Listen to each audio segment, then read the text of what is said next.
Hi everybody, how are you doing? I hope you're all wonderful. Today I'm talking about God, but more specifically I'm talking about where God came from. Where did God come from?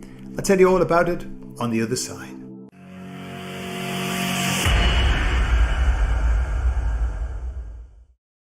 So when I was a Jehovah's Witness and I used to go knocking on people's doors, every now and again, somebody would say to me, yeah, so where did God come from then?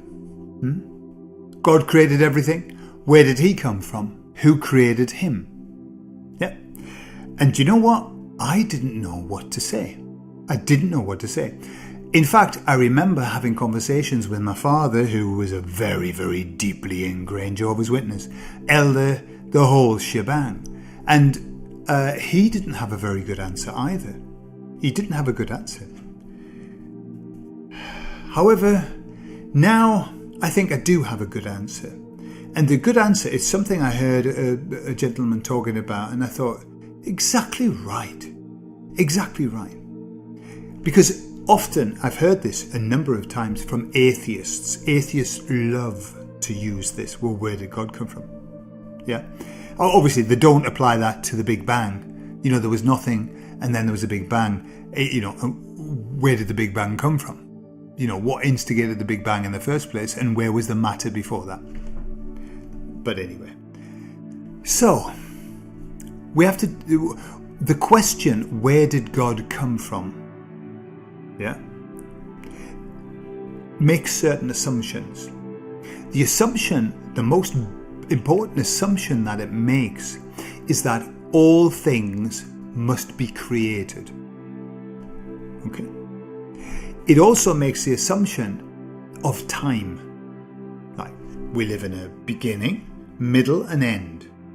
And so we know that everything has a beginning.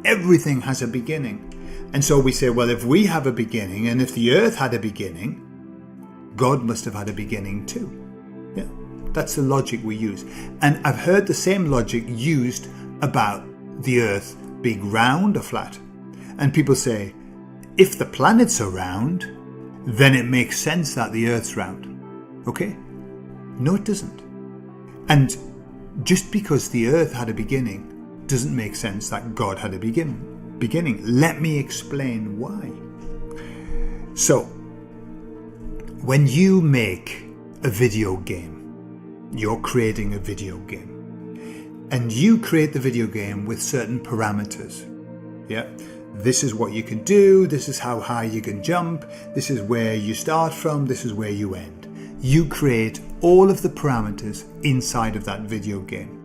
What you don't do is create parameters that you have to live in. Why? Because you're just making a video game. You wouldn't have the same parameters as a video game. That's a video game. And this is you. Okay? Similarly, why would God create something and these rules and regulations and norms? Why would he create them if he was going to be limited by them? In fact, for him to create those rules and regulations, he can't be limited by them. It's just not possible. He's got to be outside of those rules to be able to create them. Does that make sense? He's got to be outside of that. You see, we think that everything has a beginning, but that's only because that's the rules that have been imprinted here in our dimension, that everything has a beginning. Okay? I mean, I think one of the rules here even is that matter cannot be destroyed and it can't be created. Therefore, everything has already existed forever. That's a rule here. But God only knows what the rule is outside. I don't know. But even that rule actually says, well, probably because he's always been here. You know, because matter can't be destroyed and it can't be created. So it has to exist.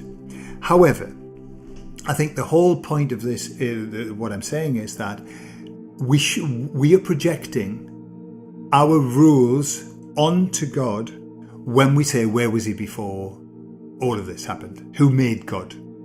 We're assuming that somebody has to make something. But that's what we live, of course. But that doesn't mean anything. We don't know anything beyond. You know, the older that I get, the more I realize that all of these words, all of these things that we talk about are just a pile of bullshit. They're just meaningless words. But we need them. We need them for us to be able to put sense into our world, to create some kind of sense that we understand. But as long as we understand that, what we perceive and what we think and what we imagine is a pile of crap. No matter what we think about God, what God is, whatever we think about, we're wrong. Now, that's a big statement to make, but whatever we think about, we're wrong. It's not the case. As long as you keep that in mind, then it stops you from becoming dogmatic. Okay? Because dogmatic people think that they're right, and they think that they know exactly everything about everything. And of course, we have no idea. If somebody or some being or some force is outside of our rules, we don't know what rules they've got.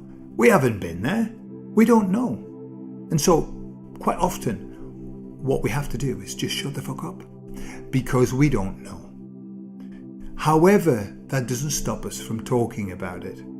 That's fine. That's fine. It's like the student that says to the master, you say that words are meaningless. Words are without value. And he said, that's right. All talk of God, you said, all talk of God is worthless. And he said, that's right. So the student said, so why do you talk about God all the time? And he said, you hear that bird in the tree? Why is that bird singing? Not because it's got something to say. It's singing because it's got a song to sing. And I think that's the difference. If we wanted to, you know, and I talk about God a lot. I do. I really do. And I talk about, you know, nature and energy and everything. But I know that I don't know. I haven't got a clue what I'm talking about. But I still like to talk about it. That's because we've all got a song to sing. So you can sing your song. But just remember that's your song. And remember that there are lots of other songs. And remember that your song has nothing to do with the truth. It's just your song. Yeah. So let me know what you think in the comments. Let me know if you think I'm way off track. But what does it matter? Who cares? Because we don't know the truth anyway. But anyway, it's worthwhile saying it, I think. I love you all. I'll speak to you all later. Bye-bye.